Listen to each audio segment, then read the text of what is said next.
አዲስ አበባ ሀብዘርከብ ስቱዲዮና ዕዙ ሰላምታና ተቀበሉ ክቡራት ተከታተልቲ እዚህን ካብ ኢትዮጵያ ሳተላይት ቴሌቪዥን ነፃና ህዝብ ሚዲያ ዝፍኖ ዜና ዘቅርበልኩም ምርጥ ከበሎሚ ሀገራዊ ምክክር ኮሚሽን ኣብ ክልል ትግራይ ንዝረኣዩ ፀገማትን ኣፈላልያትን መፍታሕ ምድለዋቱ ከም ዝጻፈፈ ፍሊጡ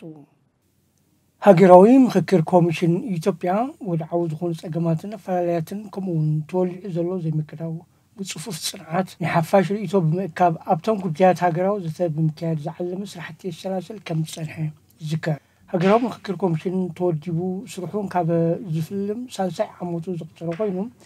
زاجيدا بس تفرع لي كلاتن من محداراتن زر أي قدرات كفتش مسرحون أموداتا بكل تجراي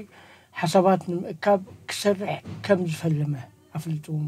إشات نسأل الميديا أبا كل تجراي زلوا ودعوا خنتات أمته إتي كوميشن سقع كندي مزلاتو خمسة صففن أقبل قال مسايتات وابو تالد زكايدو قال محتد كم سعيوم إتي قدما يتقرب له حتى أبا كل تقاي يقولون أبا إثيوبيا زرعيون التاس الجامعات نبقسيهم على اللقاء نمفتح زرع على جدار له وتباهيلو زتأمن له كوميشن سرحتو ماس نموجان تدالي الله كم ولنا يكل تقاي رسم حدار كساب كندي يناي وتسيتاو زخون حساب المغرب تدالي اللون زول حتى كم السعر قليش በቀጣይ ትኩረት ተሰጥቶ ከሚሰሩ ስራዎች አንዱ በትግራይ ክልል የተሳታፊዎችን የመለየት ከዛ በኋላ አጀንዳዎችን የመሰብሰብና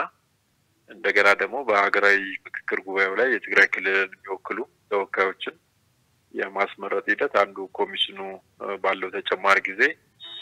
ሰርቶ ለማጠናቀቅ እቅድ ከያዘባቸው ጉዳዮች አንዱ ነው እንግዲህ በክልሉ ምን አይነት አመቺ ሁኔታዎች አሉ ያው ምክክር የሚካሄደው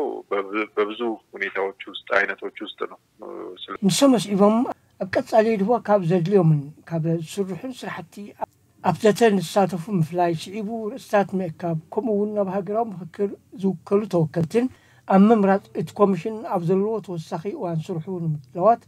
ትልሚን ካብ ዝተለመሎም ርእሳት ሓደ ኮይኑ እቲ ዘተ ብዝተፈላለዩ መልክዓት ከም ዝዳለውን ገሊፆም أسيبهم أيتت وبتحدث أبى مجلس يوم في اللايك التجاري أبى وجن ورا وجن سنها هزبو أبو وجن ورا وجن سنها هزبي كم أول ما عليا زي بلو من سي مالت الفرق مليون يقول نسأل الوج سيبو دعلي أدهبه هيبو كسرهم كابز وطن اللهم كتيات مخالم بصفيهم جالس የተለያዩ ጥረቶች ተደርገዋል እንግዲህ እንደሚታወቀው የትግራይ ክልል በጦርነት ላይ ቆየ ክልል ነው ከዛ በኋላ የፕሪቶሪያው ስምምነት ከመጣ በኋላ አንዱ እንቅስቃሴ ያደረገው ኮሚሽኑ ነው ስለዚህ ከስምምነቱ በኋላ ከጊዜያዊ መስተዳድሩ ጋር የሀገራዊ ምክክር ኮሚሽነሮች ወደ መቀሌ ሄደው የተለያዩ ውይይቶችን አድርገዋል አንዱ እንቅስቃሴ እሱ ነበር ማለት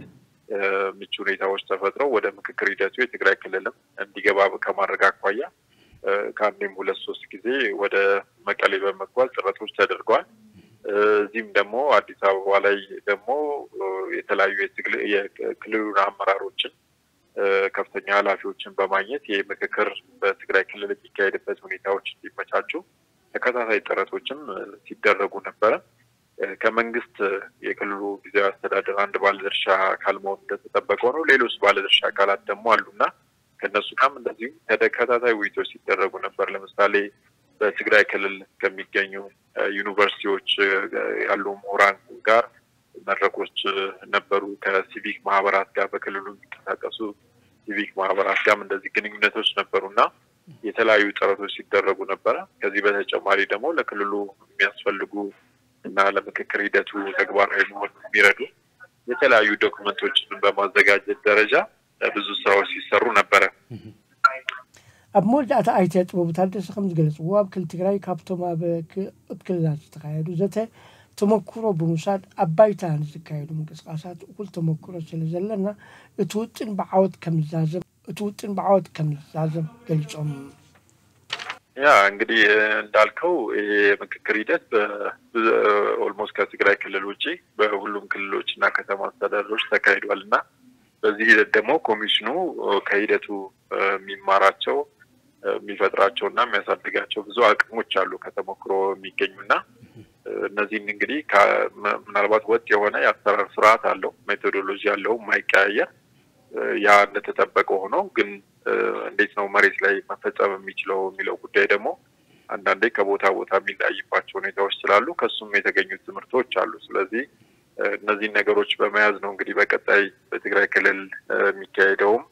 የምክክር ሂደት ተጠናክሮ የሚቀጥለው ማለት ነው ስለዚህ ብዙ ልምዶች የተገኙ አቅሞች አሉ እነዛን አቅሞችን በመጠቀምና በትግራይ ኮንቴክስት ደግሞ ክልሉ ያለበት የራሱ ሁኔታ ስላለ ከዛ ጋር አጣጥሞ ስራዎች ይሰራሉ ግን በዋናነት ብዙም የማይቀያየር ራሱን የቻለ አስተዳደር ስርዓት አለ በሁሉም ክልሎችና ከተማ አስተዳደሮች ተግባራዊ የሚሆን ስለዚህ እነሱ መሰረታዊ ጉዳዮች እንደተጠበቁ ሆኖ ነው ስራው የሚሰራው እንደ ኮንቴክስቱ የተወሰኑ አጀስትመንቶች ይኖሩናል እንጂ ከዛ ውጭ ያለው ግን መሰረታዊ ጉዳይ ያው መሰረታዊ ሆኖ ስለሚቀጥል በትግራይ ክልልም የተለየ ሁኔታ ይኖራል ተብሎ አይጠበቅም أبلي حدا ميتن عسرتن شحذ حقاوي النقالو سقوم تخمس توصيله تقليشو أب عودي نقدي بستوقنو بزحش راحتي العلوتي تكمل تمزقام نشتري نقدين زباو متأثر دكتور كاساون قوفي قليشم قمقامة فتات ماتشي عالتوارح من نشتري نقدي زباو متأثر تتصوع تتكالات بيروتات المعات احتاقال نقدي لاتن محلال كتماتاتن كايدالون دكتور كاساون قوفي بتوان كمزقلت واب زحلفو تشعة توارح بعود نقدي بستوقن بزحصر حتى العلوم تمزقيبهم يوميلهم بتكنولوجي بمحقات خلطات جميل أقل قلت لي تمزقبا أونلاين كانت سالتها بمحبار كلتنا خلطة ميل شرحتي انسبيكشن نقدي فقار كم تشرحونا العلوم علاقاتها كلام سمتين بمسوح سرعة الدقيسي من توخمون كالو التقبارات ممكن كرب بمسخ واقوز ترقاقعين خون كم حقز تزاربهم بخالي مداب العليم يتن عسرت الشحزي حقاوي هالنقالو سكم تخمستوش دير بمحبار سرعة كتلن الدقيتنا رادي بمسركح أبزي حقاوي معدل ندادي العلمي ميلن بركسعات كم تنبره تزاربهم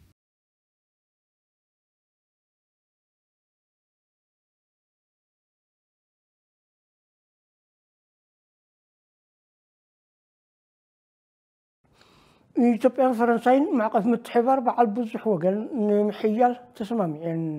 ኢትዮጵያ ፈረንሳይን ክልቲያዊ ምሕዝነት ልምዓትን ብዝተፈላለዩ ኣማራፅታት ብምትሕባር ብዝበለፀን ምጥንኻር ከም ዝስራሕ ኣፍሊጠን ብሚኒስትሪ ገንዘብ ኣሕመድ ሸዴ ዝተመርሐ ላዕለዋይ ልኡኽ ጎና ጎኒ ዓመታዊ ኣኼባ እዋን ፅድያ ግሩፕ ባንኪ ዓለምን IMF-ና ሚኒስትሪ ቁጠባን ፋይናንስን ፈረንሳይ ሓጋዝ ፀሓፍ ጉዳያት ልምዓት በዓል ብዙሕ ወገን ዊልያም ሮስ ተዛትዮም أحمد شديد طوال فرنساي إثيوبيا بخلتي أو بعد بزح وجل محققات ناقبرتن تركب حجز مسكان قريبهم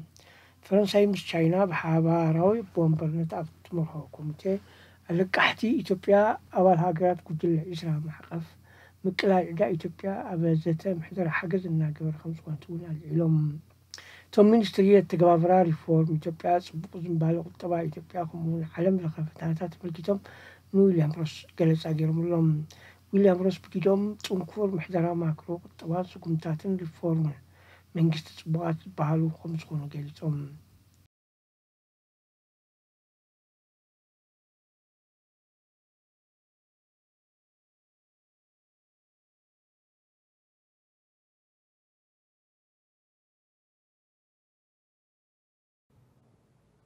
زي خبركم تخطاتلتين لمزنورنا زيناتات بيكن زازمينا مسترفنا إسات مرباتي حلقكم بقلنا السلام برهم شد